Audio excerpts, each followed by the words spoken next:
Здравствуйте, друзья! Сегодня я продолжу записывать очередной видеоурок русского языка, и тема сегодняшнего урока – множественное число существительных. Я думаю, что по предыдущим моим видеоурокам вы поняли, что в русском языке существуют три рода имен существительных, и по каким признакам можем определить род имен существительных, вы уже освоили. Так, давайте приступим к изучению сегодняшней темы.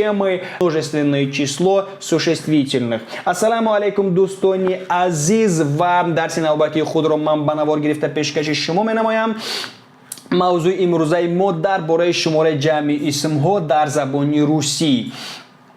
و من فکر میکنم که از درس‌های گذشته شما الکی فهمیدید که در زبان روسی سه جنسی اسم ها وجود دارد. سه род имен существительных که این мужской род, женский род و средний род می باشند. و با کدام نشانه ها ما می توانیم معین کنیم که اسم ها در زبان روسی با کدام رود تعلق دارند. من فکر میکنم این رو هم از خود نمودید.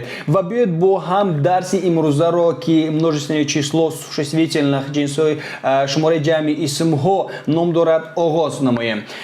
و شما نظر به این سخema نموده شما توجه خوب ظاهر به این پسوندها نماید که پسوند ای یا در اصل این پسوندها تشکیل کننده شماره جمع اسم ها در زبان روسی هستند. بغیر از اسم هایی که استثنایی هستند در تشکیل نمودن شماره جمع در زبان روسی که درباره آنها ما بعدتر سخن خواهیم گفت. و ما آغاز میکنیم از اسم هایی که تعلق به جنسی مردانه یا به مورسکای رود دارند. و شما باید فهمید که اسم هایی که نولوی اکنچانی دارند در مورسکای رود تشکیل کننده شماره جمعی این گونه اسم ها ای می باشد. پسوندی ای به مانند стол, столы, телефон, телефоны, проспект, проспекты, завод, заводы. و اسم هایی که با ای کратке به انجام می رسند تشکیل کننده این گونه اسم ها پسوندی ای می باشد. به مانند موزه ای کратке از بین برده ای عادی اضافه می کنیم. موزه موزه. و اسم هایی که با мягкий знак به انجام می رسند لیکن تعلق به مورسکای رود دارند تشکیل کننده شماره جمعی این گونه اسم ها ای می باشد. ما از بین برده ای کратке رو اضافه می نماییم پسوند ای یعنی словарь, словари. و دیگر گروه اسم هایی که با ژ ش چ ش به انجام می رسند تشکیل کننده شماره جمعی این گونه اسم ها ای می باشد. به مانند اتاژ, اتاژی, карандаш, карандаши. و دیگری از اسم هایی که با گ ک خ به انجام می رسند تشکیل کننده شماره جمعی این گونه اسم ها هم ای می باشد. به مانند учебник, учебники. و دیگری از اسم هایی که تعلق به ژنسکی رود دارند بیاید آغاز میکنیم از اسم هایی که با گ ک خ به انجام میرسند. یعنی کل اسم هایی که تعلق به ژنسکی رود دارند یعنی نشانه آنها را شما الکی میدونید که با گ ک خ به انجام میرسند تشکیل کننده شماره جمعی این گونه اسم ها ای می باشد لیکن با واسطه از بین بردن پسوندی ای آخرون حرفی حرف کнига ما رو از بین برده پسوندی ای رو اضافه میکنیم. کнига, книги, ручка, ручки.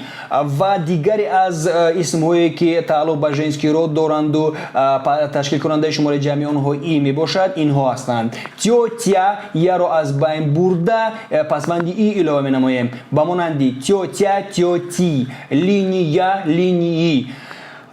و اسم هایی که در آخر این اسم ها мягкий знак نوشته میشد لیکن تعلق به ژنسکی رود دارند. به مانند تتراید, она моя, мягкий знак از بین برده پسوندی ای که تشکیل کننده شماره جمع است نوشته می شود. به مانند تتراید, تترادی.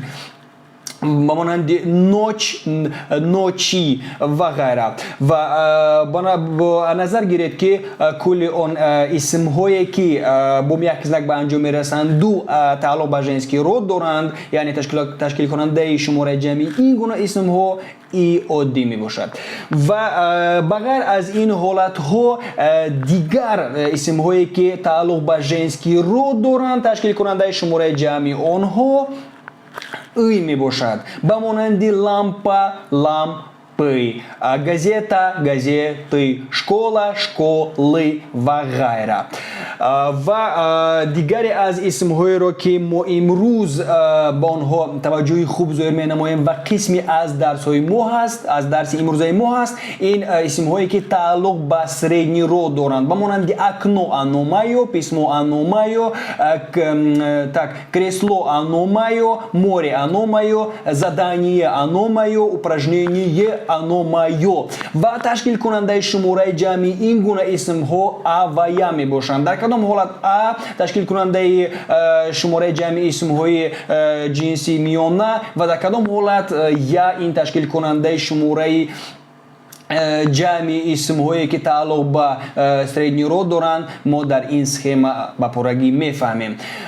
Окно, охирон ҳарфи ин исм бо о ба анҷом мерасад ва ташкилкунандаи шумораи ҷамъи ин исм пасванди а мебошад. Ба монанди окно, окна, письмо, письма, яъне оро аз байн бурда мо аро илова менамоем. Ба монанди письмо, письма, кресло, кресла, кресло, кресла.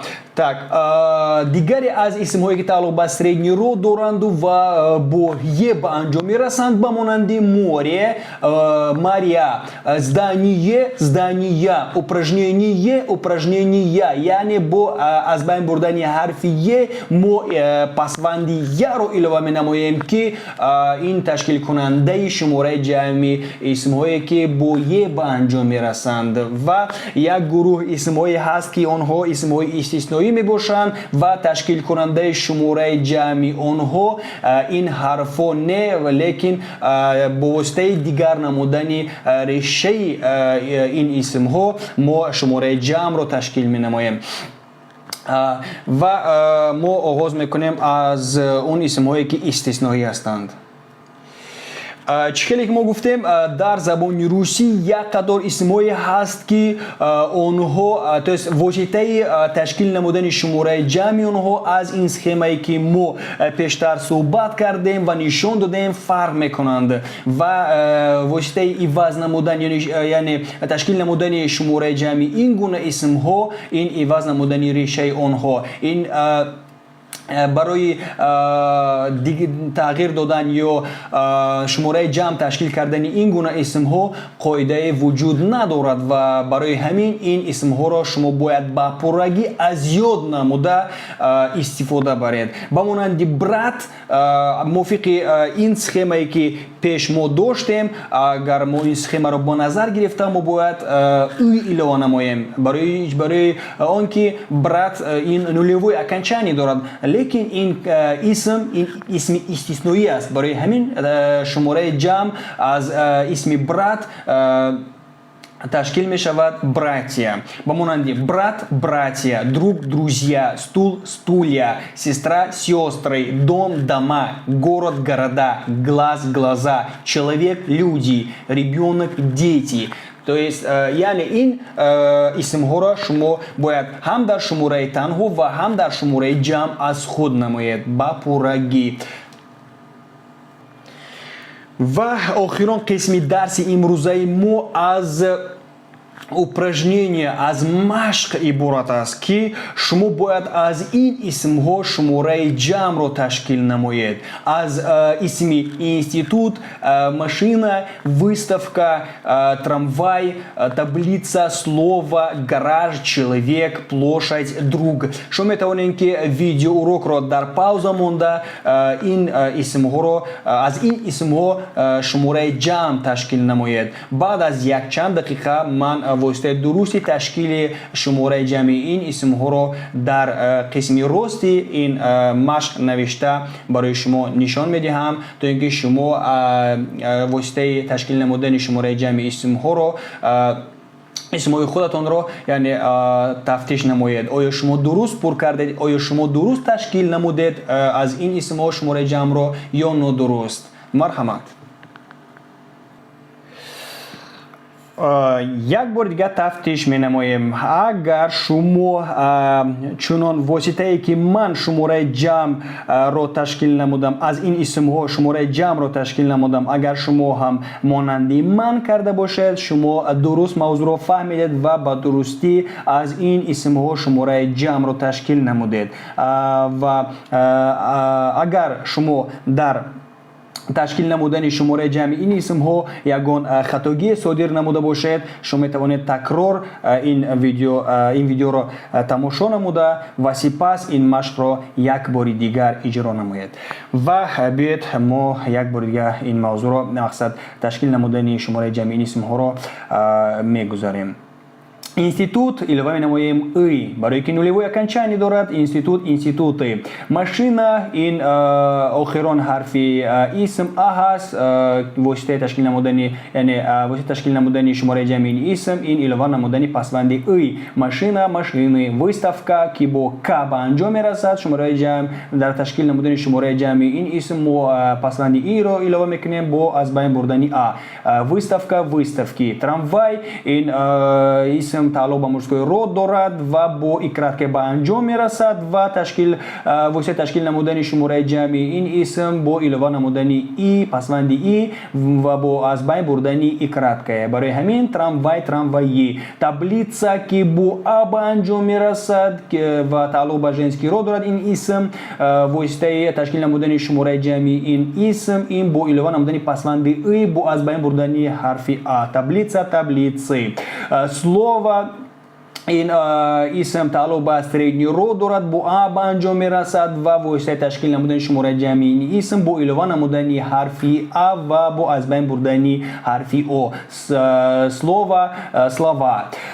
Гараж که با این اسم تعلق به مشتقای رو دارد و با ژ به انجام میرسد موافق قاعده زبانی روسی و قاعده تشکیل نمودن شماره جمع که ما در اسخما ایران نشان دادیم و شما واسطه تشکیل نمودن شماره جمعی اسم با علاوه نمودن حرفی ای.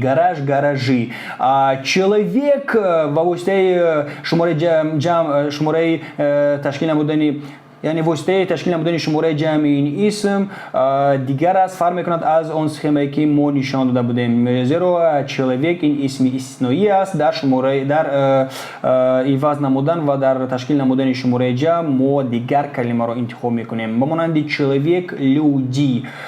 площадь که این اسم تعلق به ژنسکی رو دارد و با یک знак به انجام میرسد واسطه تشکیل نمودن شماره جمعی این اسم با علاوه نمودن پسوندی ای و از بین بردن мягкий знак площади و друг که اسم استثنایی است و واسطه تشکیل نمودن شماره جمعی اسم هم استثنایی است بمانند друг друзья. دوستان سربلند و خانواد باشید. اگر سوال ها باشد مرحمت میتوانید سوال ها را در کامنتاری نویسید و موافق گنجایش وقت من با آنها جواب میگردانم. Всего доброго, счастливо, удачи.